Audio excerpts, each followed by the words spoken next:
శ్రీమాత్రే నమః. అందరికీ నమస్కారం అండి. ఈ వీడియోలో నాగపంచమి రోజు పాటించవలసిన విధి విధానాలు, పూజా విధానం, కాలసర్పదోషం తొలగిపోవాలంటే ఏం చెయ్యాలి అనే విషయాలన్నీ కూడా ఈ వీడియోలో క్లియర్గా తెలుసుకుందామండి. అందుకని వీడియోని ఎక్కడ కూడా స్కిప్ చేయకుండా చివరి వరకు చూడండి. శ్రావణ మాసంలో వచ్చే శుక్లపక్ష పంచమినే నాగపంచమిగా జరుపుకుంటాము. ఈ 2025 సంవత్సరంలో నాగపంచమి పండుగ 2025 జూలై 29 మంగళవారం రోజు వచ్చింది. నాగపంచమి ఇలా మంగళవారంతో కూడుకుని వస్తే చాలా విశేషమండి. అలాగే ఈ నాగపంచమి రోజే మనకి మొదటి శ్రావణ మంగళవారం కూడా వచ్చింది. ఈ రోజున నాగ దేవతలను మంగళ గౌరీ దేవిని పూజించుకోవాలి. ఈ రోజు ఆనవాయితీ ఉన్నవారు శ్రావణ మంగళ గౌరీ వ్రతాన్ని కూడా ఆచరిస్తారు.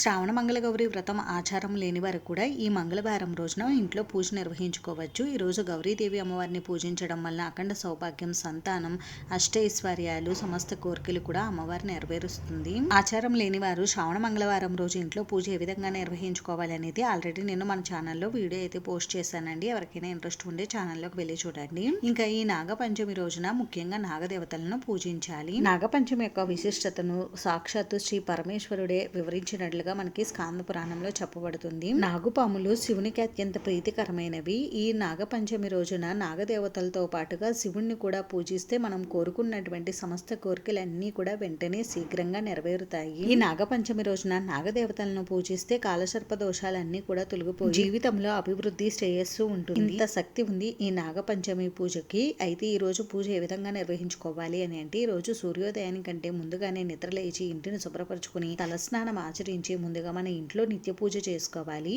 అయితే ఈ పూజను మనం ఇంట్లోనైనా చేసుకోవచ్చు, లేదంటే గుడికి వెళ్ళి జంట నాగులకు అభిషేకం చేయించవచ్చు. అలాగే శివాలయానికి కూడా వెళ్ళి శివునికి అభిషేకం చేయించవచ్చు.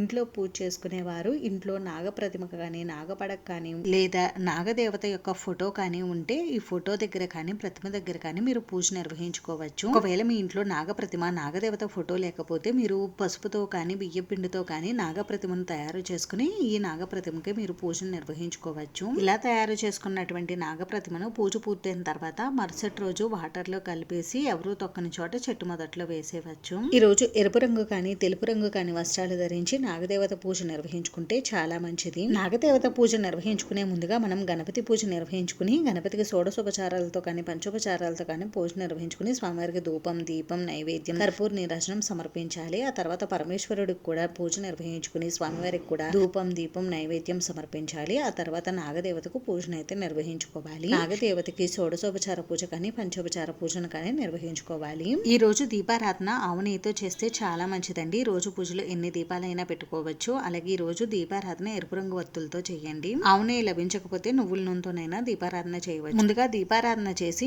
నాగదేవతకు అభిషేకం చేసుకోవాలి. ఆవు పాలతో నాగదేవతకు అభిషేకం చేసి ఆ తర్వాత నాగదేవతకు పసుపు, కుంకుమ, గంధం, అక్షింతలు, పువ్వులు సమర్పించి ఆ తర్వాత ధూపం, దీపం, నైవేద్యం సమర్పించాలి. నైవేద్యంగా ఈ రోజు నువ్వులతో చేసినటువంటి చిమ్మిలి ఉండలు, గోరువెచ్చని పాలు, పానకం, చలిమిడి, వడపప్పు వీటిని నాగదేవతకు నైవేద్యంగా సమర్పించాలి. తర్వాత తాంబూలం సమర్పించి పూర్ణఫలమైనటువంటి కొబ్బరికాయను కూడా నివేదించి సాంబ్రాణి ధూపం చూపించి కర్పూర నీరాజనం సమర్పించాలి. ఈ విధంగా నాగపంచమి రోజు ఇంట్లో పూజను అయితే నిర్వహించుకోవాలి. ఒకవేళ ఇంట్లో పూజ చేసుకోవడం కుదరలేని వారు గుడికి వెళ్లి పూజ ఏ విధంగా నిర్వహించుకోవాలి అని అంటే, మీకు దగ్గరలో ఉన్నటువంటి శివాలయానికి కానీ, లేదు అంటే ఏ దేవాలయానికి వెళ్ళినా అక్కడ నాగప్రతిష్ఠ అంటే జంట నాగులు అయితే కనిపిస్తాయి. శివాలయానికి వెళ్ళిన వారు ముందుగా శివునికి అభిషేకం చేయించుకుని ఆ తర్వాత ఈ జంట నాగుల దగ్గర పూజను అయితే నిర్వహించుకోవాలి. ముందుగా జంట నాగుల దగ్గర దీపారాధన చేసుకుని తర్వాత ఈ జంట నాగులకు పాలతో అభిషేకం చేయించుకోవాలి. అభిషేకం చేసిన తర్వాత ఈ జంట నాగులకు గంధం, కుంకుమ బొట్లు పెట్టి ఓం నాగరాజాయ నమః అనే ఈ మంత్రాన్ని చదువుకుంటూ మనం జంట నాగులకి పూజను అయితే నిర్వహించుకోవాలి. జంట నాగులకి కొద్దిగా పసుపు, కుంకుమ, గంధం, అక్షింతలు, పువ్వులు సమర్పించి ఆ తర్వాత ధూపం, దీపం, నైవేద్యం సమర్పించాలి. ఈ రోజు నాగదేవతలను జాజి, సంపెంగ, గన్నేరు పువ్వులతో పూజిస్తే చాలా మంచిది. నైవేద్యంగా చిమ్మిలి ఉండలు, పాలు, పానకం, వడపప్పు వీటిని నివేదించాలి. తర్వాత తాంబూలం సమర్పించి కర్పూర నీరాజనం సమర్పించాలి.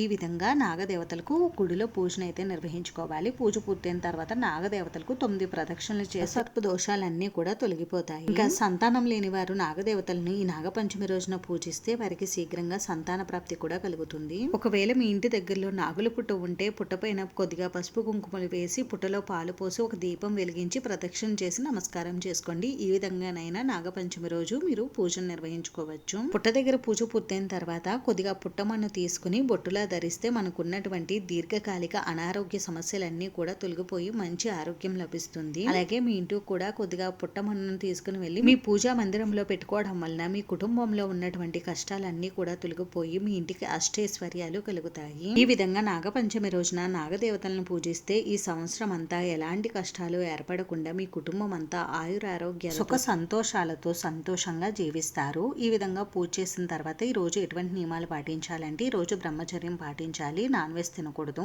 ఒంటిపూట మాత్రమే భోజనం చేయాలి. మీరు ఒకవేళ ఉదయం నుండి సాయంత్రం వరకు ఉపవాసం ఉండగలం అనుకుంటే ఉండవచ్చండి. లేదంటే మధ్యాహ్నం భోజనం చేసి సాయంత్రం అల్పాహారం తీసుకోవచ్చు. అంతేనండి. చూసారు కదా, ఈ వీడియో మీకు నచ్చితే ప్లీజ్ లైక్ చేసి షేర్ చేసి సబ్స్క్రైబ్ చేసుకోండి. Thanks for watching.